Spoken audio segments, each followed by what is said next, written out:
Couvrez le banc.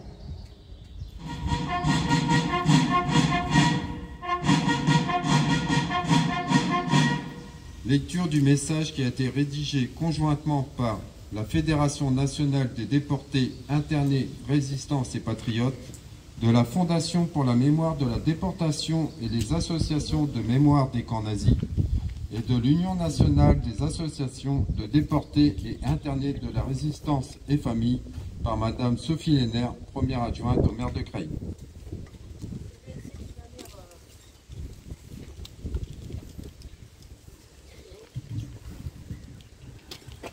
Donc le message conjointement rédigé sera lu par Madame Martine Rosenthal de l'UNC section Lancourt.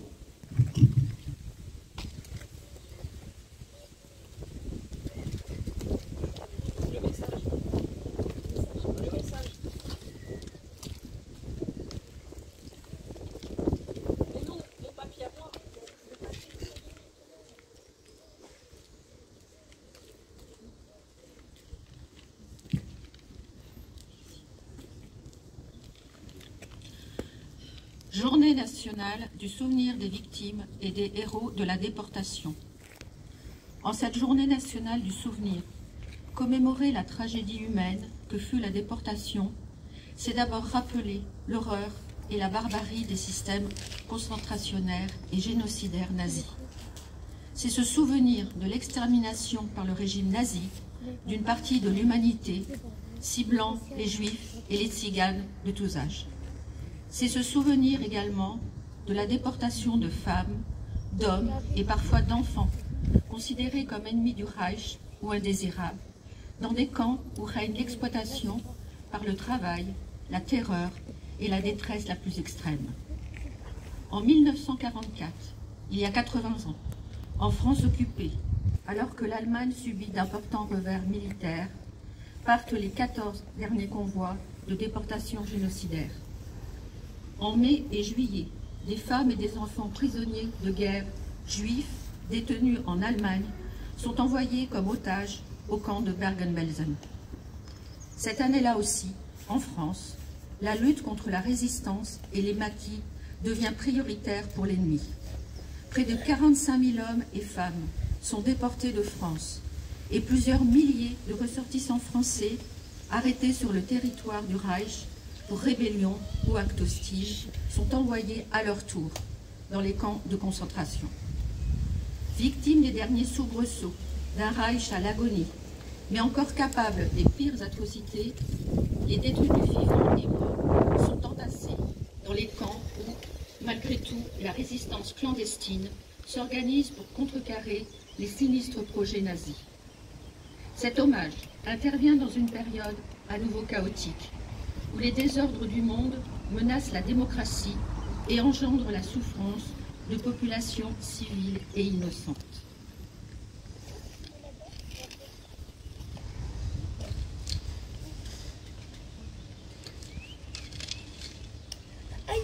Restons mobilisés contre le fanatisme, contre la résurgence des idéologies de haine et d'exclusion, et unissons dans un même hommage tous ces êtres humains dont les vies furent broyées en raison de leur résistance, de leur croyance, de leur origine ou de leur orientation sexuelle, au nom d'un régime raciste, expansionniste et dominateur. Plus que jamais, notre combat est celui de la liberté et de la paix.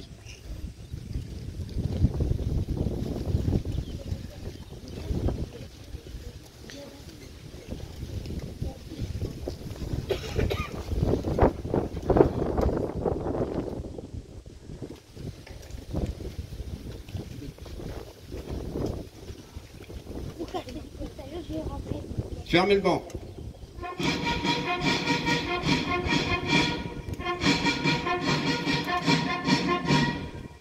Dépôt de gerbe de Madame Sophie Lehner, adjointe au maire de Creil, de Madame Claude Dulamont, le sous-préfet de Senlis, de Monsieur David Séché, commandant la base de défense de Creil, de Monsieur le commissaire Chalvet,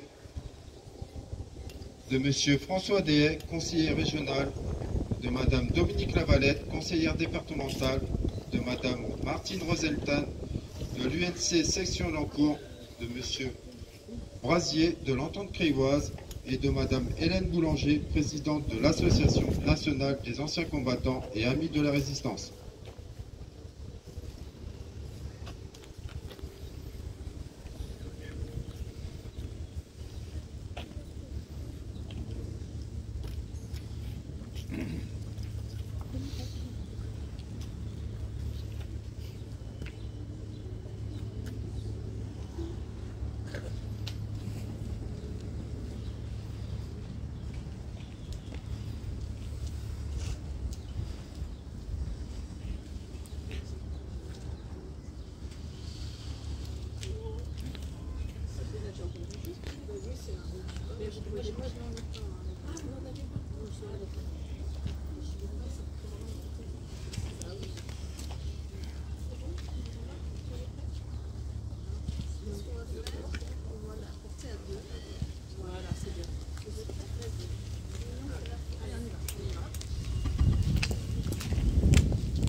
Mesdames, Messieurs, veuillez observer une minute de silence à la mémoire de nos morts.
des drapeaux par les autorités.